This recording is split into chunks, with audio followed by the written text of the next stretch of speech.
I think marketing is probably the hardest thing to recruit for. Really, it's because our industry is constantly changing. The technologies are changing. We have to stay innovative. And so who might have been a good marketer, 2 years ago, could not be a good marketer today.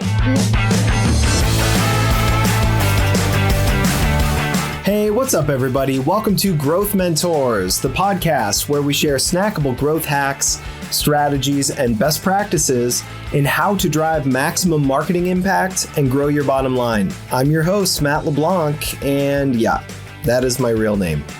And today we will be talking about how to optimize your recruiting funnel with Stephanie Leskenin, the Managing Director of Talent Management at Jump 450. Jump uses its base of exceptional marketing talent, among many other things, to grow brands to unicorn status and beyond. We have an employee retention rate of 95% in 2023, and today Stephanie is going to be sharing the game-changing adjustment that we made in order to hook the top talent out there, and what you might be getting wrong in your own recruiting funnel. So without further ado, hi Stephanie. Hi, Matt. Thanks for having me on. Of course. Coming to us from Chicago, Illinois, I believe, right? Yes.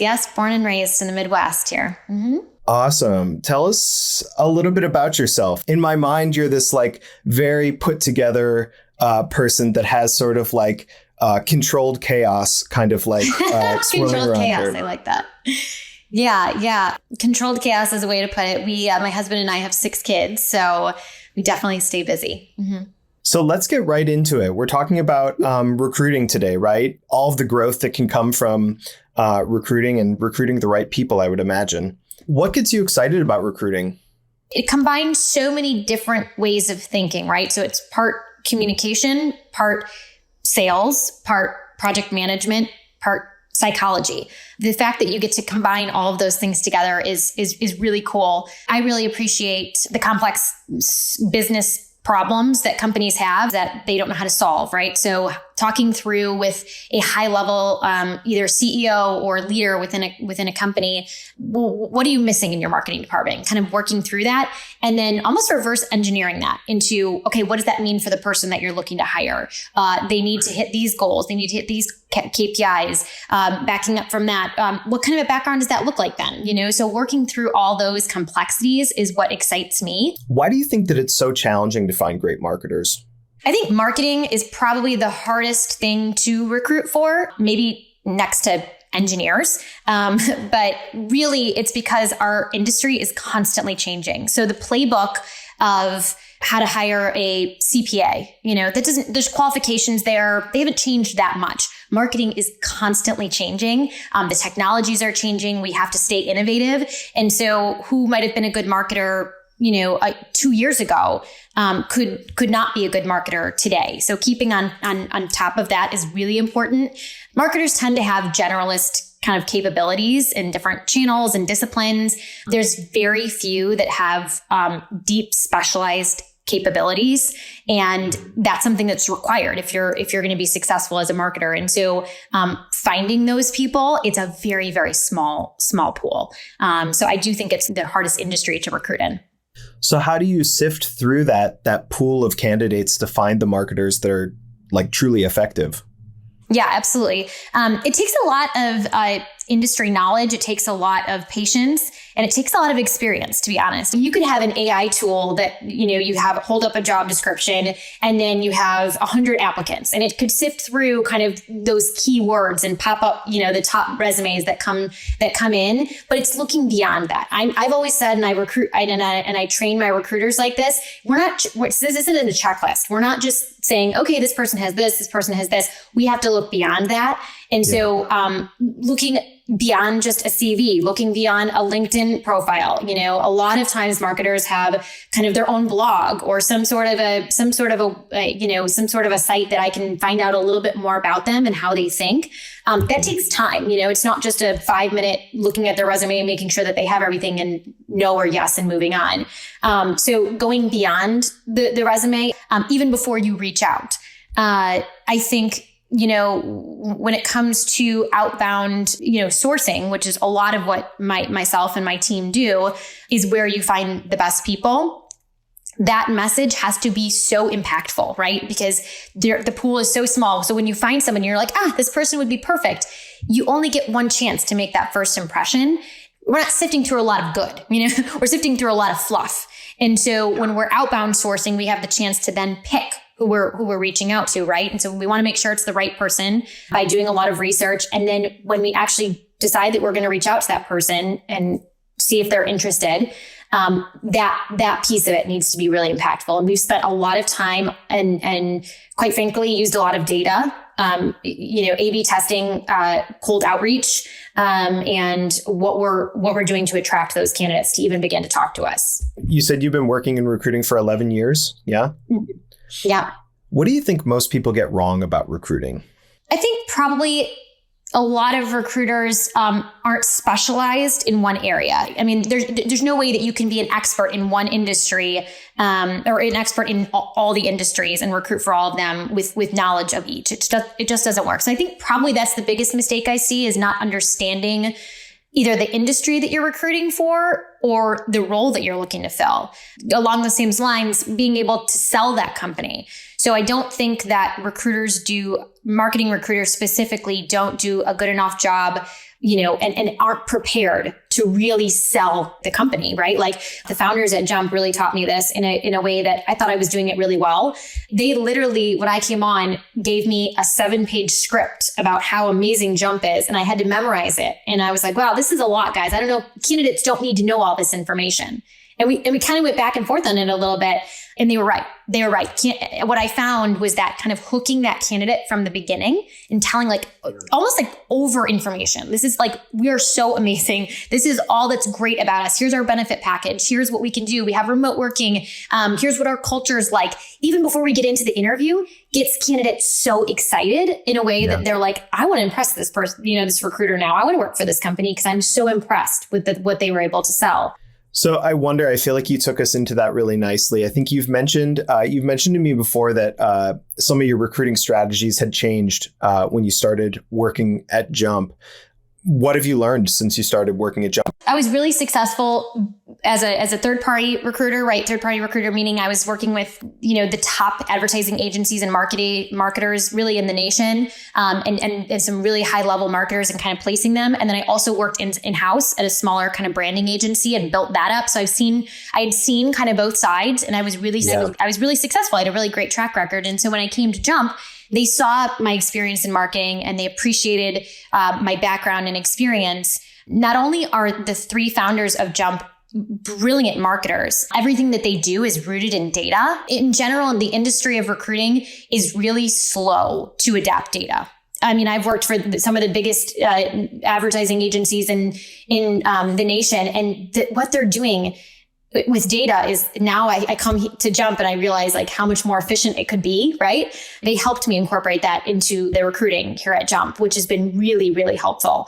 Having them question my ways of doing things just made me better. Why is the first interview not an hour? Why is it only half an hour? Why don't you want it to be video? How many outreach did you have today? It felt a little bit like micromanagement, but what we were doing was we were gathering information, we were gathering data, and then we were dissecting it, and then we were talking about how to make it more efficient.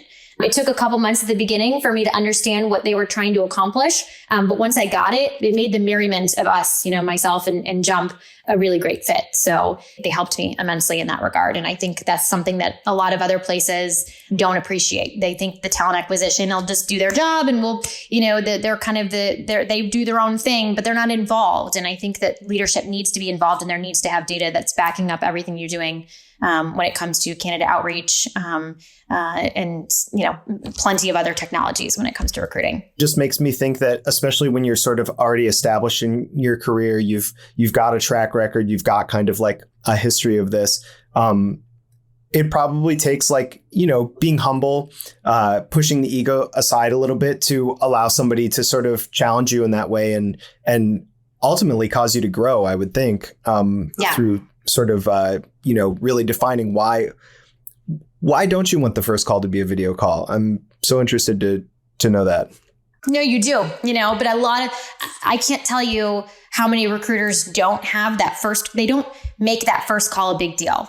that first call that you get in, and we make it a huge deal. I mean, ours is 45 minutes long, and like this person maybe thinks that they're getting kind of, and we let them know, this will be 45 minutes. It will be a video call, but it is extremely professional. There is a script that my team has. There is a process for the entire interview.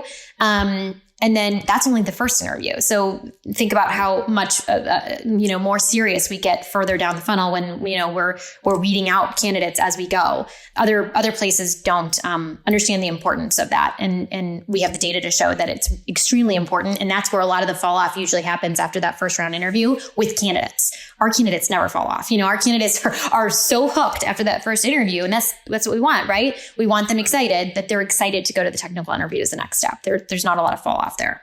So currently, what would you say is kind of your secret sauce in terms of recruiting? I think technically we have the strongest technical interview I've ever seen. We get comments regularly about candidates that leave a technical interview and say, wow, that was hard. I hope I passed. I mean, usually they have no idea how they did. We have developed a technical interview based on a case study scenario for every role that we hire for. So when a client comes to us and wants a social media manager, we have a case study for that. If we have somebody that needs a copywriter, we have a case study, a technical for that. Most companies that do any sort of a technical task do it in written form. Ours is with two of our top directors and myself. So there's 3 people on this hour-long, very formal, very hard technical interview. I think right now it's about a 35% pass rate. So not a lot of people pass it, but they have respect for the process. I can't tell you how many times we've had candidates that have failed the technical and gotten more experience and gone somewhere else and then come back to us because they're like, I really want to work at Jump because I know how hard it is and I want to challenge myself. We've hired some of those people. Right. So I think that's part of the secret sauce. I think the data in outbound sourcing is another area where you just don't see sophistication in data and recruiting very often. And so we've figured it out and we've adapted, a lot of areas where other TA teams are inefficient. We really don't have a lot of inefficiency from the start. So it sounds like the biggest difference in the technical is basically somebody taking like a written test with no one else around. They're just filling out bubbles or whatever it is versus a verbal case study interview with 3 experts sort of asking questions and drilling down at different parts of the conversation. Yeah. It's different for each role that we hire. And so when a client comes to us and said, this is the role that we need to hire for, a lot of times I'm making, and again, even with a job description, I'm A/B testing in the marketplace, like titles and what exactly the content is within the job description. But then beyond that, developing our team then develops a case study that is based on that job description. We have an entire conversation about how to craft that technical. It takes a lot of time. It takes a lot of effort. But we've seen kind of the fruits of our labor and we've seen what it does. And it's worth it. Occasionally I'll have a candidate that I'm super excited about, right? And they get to the technical. I'm like, oh gosh, they bombed that. But thank God we had that, and so many other companies don't have that key piece in there. The other thing that I just thought of that, even again, at the biggest places I've worked, they don't train their hiring managers on how to interview. And so what you get is a terrible candidate experience because they talk to a recruiter, they tell the same story. Here's my background experience. Here's all about me. Then they go to the second hiring manager, same conversation, regurgitating the same stuff to somebody else. And then they do it again, and so there's no breaking out what we're trying to accomplish in each of the interviews. Our 3 here at Jump are extremely well thought out. Here's what the first interview is going to accomplish. And I have a convergent level thinking questions for each role that I hire for. So let's say I'm hiring for a social media buyer. I have gone to my best social media buyers and asked them for questions. I think I have 5 for each role that I'm asking, like really tough technical questions in that first round. So they already have the notes going into the technical. And so I'll make notes on need to expand on, experience with TikTok, how hands-on keyboard are they, whatever it may be. And I'll put those in my notes so that my team knows to expand on that. And same with technical to our final round, which is our cultural round, they speak to each other. So we know what we're getting out of each interview, and it makes for a really positive candidate experience. What do you think is most important to ask or discover in a cultural interview? We here at Jump believe that the most successful marketers have a drive and a passion for something outside of work. They have kind of a deep down fire in their belly. But what we're looking for is somebody that is adaptable, someone that is, again, passionate about anything that they do, hopefully passionate about marketing as well, but passionate about anything that they do, and who's ambitious to grow, to learn more. We want somebody who's constantly learning, because we want people that are going to come with us and be with us for a long time, right? So it's not about hiring somebody that is just like us, right? Like, we actually want to hire people that are different than us, that have different ways of thinking. And so we don't want to just clone our best media buyer over and over and over. We want to bring in different ways of thinking. And so our cultural interview is designed to do exactly that. Stephanie, thank you so much for talking through all this. It's really interesting to hear about what you do, and also just kind of like really key in on sort of these kind of strategies and best practices in terms of recruiting. Can you talk about any trends that you're seeing in the industry? Anything with, I know people are using AI for recruiting now. I know that the economy is in kind of rough shape. I would imagine that's perhaps changing candidates' behavior a little bit, companies' behavior a little bit. Yeah, we're definitely all aware that it's a soft market right now. We've seen talent acquisition departments completely thrown out. Unfortunately, we've seen marketing budgets slashed. It is a hard time to be a marketer. It's a hard time to be in talent acquisition. From big companies to small startups, everybody's kind of tightening their bottom line. We've definitely seen an increase in AI technologies and recruiting over the last couple years. For some companies, it may work. For us right now, the data does not show that it is a positive candidate experience. There's a lot of work that I do or my team does when explaining about the company. Could we just record that and have that be the first part of the interview? But it's just not as impactful. We've seen the data, we've tested it. It would make it easier on us, and it makes it easier on companies. But our candidate experience is so paramount to everything, our reputation. It's so paramount to everything that we do in this process that we're just not willing to go down that path yet until we see data that shows otherwise.